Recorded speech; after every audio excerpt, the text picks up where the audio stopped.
تین بھائیوں کی قبروں کا ایک عجیب قصہ۔ تین قبروں کی ایک عجیب کہانی۔ قاہرہ میں ایک اونچی پہاڑی پر ایک شخص نے تین قبریں دیکھیں جو کہ ایک ہی لائن میں سے بنی ہوئی تھیں اور بالکل ہو بہو ایک جیسی تھی، مگر ان کی خاصیت یہ تھی کہ تینوں قبروں پر الگ الگ آثار لکھے تھے۔ پہلے قبر پر لکھا تھا، وہ شخص اپنی زندگی میں کیا لذت کر پائے گا جو یہ بات جانتا ہو کہ اللہ تعالیٰ اس سے ضرور حساب لے گا۔ اس نے جو اللہ کے بندوں کے ساتھ ناانصافیاں کی ہیں اس کا بدلہ لے گا، اور جو اس نے بندوں کے ساتھ بھلائی کی ہے اس کی اسے جزا ملے گی۔ دوسری قبر پر لکھا تھا کہ وہ شخص کیا حاصل کر پائے گا جو یہ جانتا ہو کہ اس کی موت ایک دن اچانک آ جائے گی اور وہ کچھ بھی نہیں کر پائے گا کیونکہ موت برحق ہے اور وہ اس کا مزہ چکھے گا۔ تیسری قبر پر لکھا تھا کہ وہ شخص زندگی کے مزے کیسے لوٹے گا جس کا رخ ایک ایسی منزل کی طرف ہے جس پر پہنچنا جوانوں کو بوڑھا کر دیتا ہے اور چہروں کے نقشے مٹا دیتا ہے اور اس کے جوڑ کو کمزور کر دیتا ہے۔ وہ تینوں قبریں ایک اونچی پہاڑی پر موجود تھی۔ جب اس شخص نے تینوں قبروں کو دیکھا اور ان آثار کو پڑھا جو ان تینوں قبروں پر بڑی خوبصورتی کے ساتھ لکھے تھے، تو ان قبروں کا راز جاننے کے لیے وہ شخص قریب کی بستی میں پہنچا اور اس نے ایک بزرگ شخص سے ان تینوں قبروں کے بارے میں پوچھا، تو بزرگ نے جواب دیا کہ یہ تین قبریں تین سگے بھائیوں کی ہیں۔ اس شخص نے معلوم کیا کہ جو آثار ان تینوں قبروں پر لکھے ہیں اس کا کیا مطلب ہے۔ تب اس بزرگ شخص نے کہا کہ یہ آثار جو آپ دیکھ کر آئے ہیں وہ ان تینوں بھائیوں کی گزری ہوئی زندگی کی وصیت ہے۔ اس شخص کی ان تینوں قبروں کے راز جاننے کے لیے دلچسپی اور بڑھ گئی اور وہ اس بوڑھے شخص کو کہنے لگا کہ آپ ان تینوں بھائیوں اور ان کی وصیت کے بارے میں مجھے تفصیل سے بتائیے۔ تو اس بزرگ شخص نے کہا کہ یہ تین بھائی تھے۔ بڑا بھائی ایک بادشاہ کے یہاں ایک بڑا عہدیدار تھا جو شہروں اور لشکروں کے انتظام پر مامور تھا اور وہ بادشاہ کے ساتھ رہا کرتا تھا۔ دوسرا بھائی تاجر تھا اور وہ تیسرا بھائی عبادت گزار تھا جس نے عبادت کرنے میں اپنی پوری زندگی گزار دی۔ جب اس کی موت کا وقت قریب آیا تو اس کے دونوں بڑے بھائی اس کے قریب آئے اور بڑے بھائی نے کہا، اے میرے بھائی، تمہیں اگر کوئی وصیت کرنی ہے تو مجھ کو بتاؤ، میں اس کو پورا کروں گا۔ اس عبادت گزار بھائی نے کہا کہ میں کیا وصیت کروں، اللہ کی قسم میرے پاس کوئی مال نہیں ہے جو میں وصیت کر سکوں، نہ میرا کسی پر قرض ہے اور نہ ہی مجھ پر کسی کا قرض ہے۔ دوسری تاجر بھائی نے کہا کہ اے میرے بھائی، میرا جو کچھ بھی مال ہے وہ سب تمہارے سامنے ہے، جس کا تم جو چاہے وہ کرو، جو دل چاہے وہ وصیت کرو۔ اگر تمہارا دل میں کوئی بھلائی کا ارمان رہ گیا ہو جو مال کی وجہ سے پورا نہ ہوا ہو، تو اپنے بھائی کی یہ بات سن کر اس نے اپنے رخ موڑ لیا اور اپنے بھائیوں سے کہا کہ مجھے تمہارے مال کی کوئی ضرورت نہیں ہے، لیکن پھر بھی میں تم سے ایک وعدہ لینا چاہتا ہوں جس کی تم وعدہ خلافی نہ کرو گے۔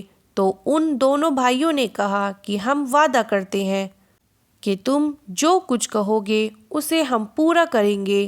تب اس عبادت گزار بھائی نے کہا، جب میں مر جاؤں تو تم مجھ کو ایک اونچی جگہ پر دفن کر دینا اور وہ میری قبر پر لکھ دینا کہ زندگی سے وہ شخص کیا لذت حاصل کر پائے گا جو یہ جانتا ہو کہ اللہ تعالیٰ اس سے ضرور ثواب جواب کرے گا اور اسے بندوں کے ساتھ کی جانے والی ناانصافیوں کا بدلہ لے گا، اور اس نے جو بھلائی کی ہے اس کی وہ جزا دے گا۔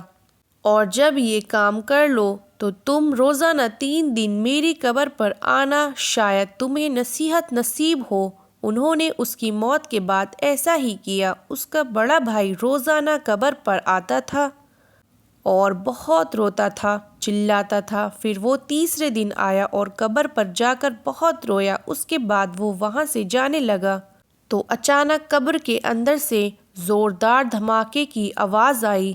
وہ یہ آواز سن کر خوف زدہ ہو گیا اور وہاں سے فوراً اپنے گھر آ گیا۔ رات کو اس نے اپنے بھائی کو خواب میں دیکھا اور اس سے پوچھا، اے میرے بھائی، جو تمہاری قبر کے اندر آواز ہوئی تھی وہ کیا تھی؟ اس کے بھائی نے جواب دیا کہ وہ آواز ایک ہتھوڑے کی تھی۔ مجھ سے قبر میں کہا گیا کہ تو نے مظلوم کو دیکھا مگر پھر بھی تو نے اس کی کوئی مدد نہیں کی۔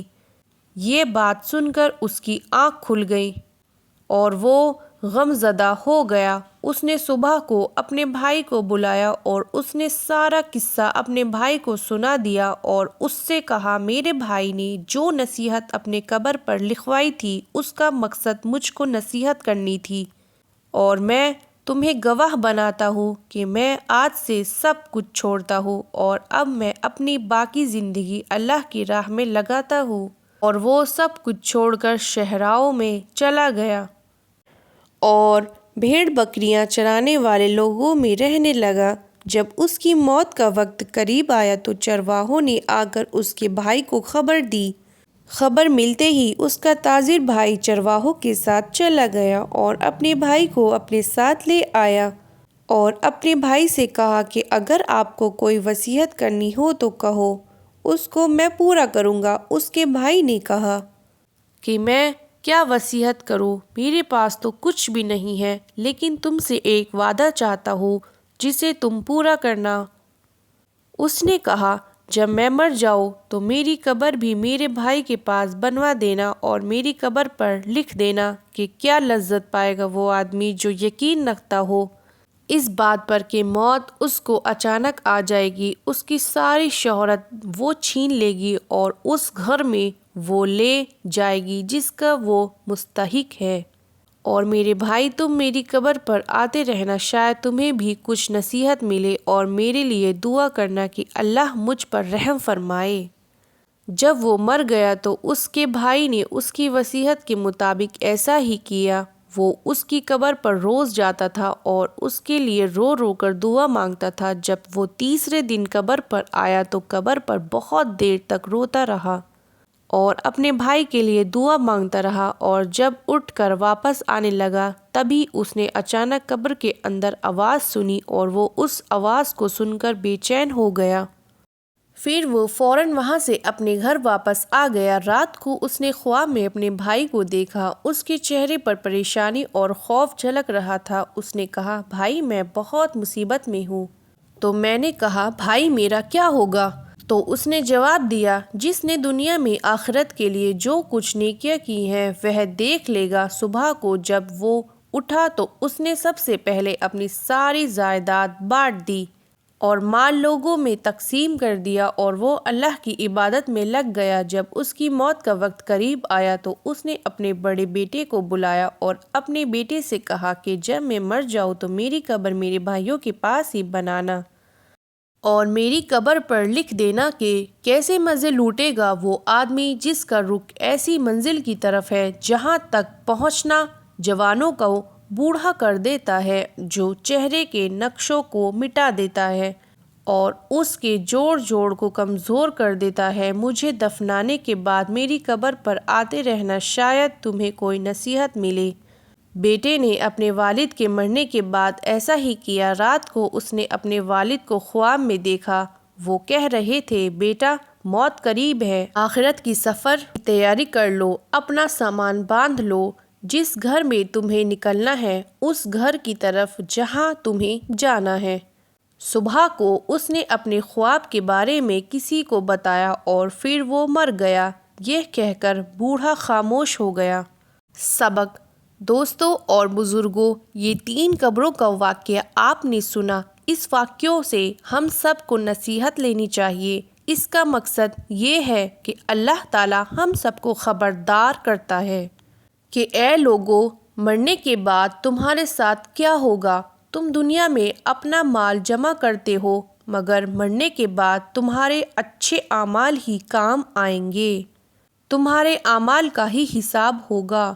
تو تم ابھی سے ہی تیاری کر لو، دنیا کے ایسے آرام سے نکلو اور سیدھی راہ پر آ جاؤ۔ اللہ تعالیٰ ہم سب کو سیدھی راہ پر چلنے کی توفیق عطا فرمائے، آمین۔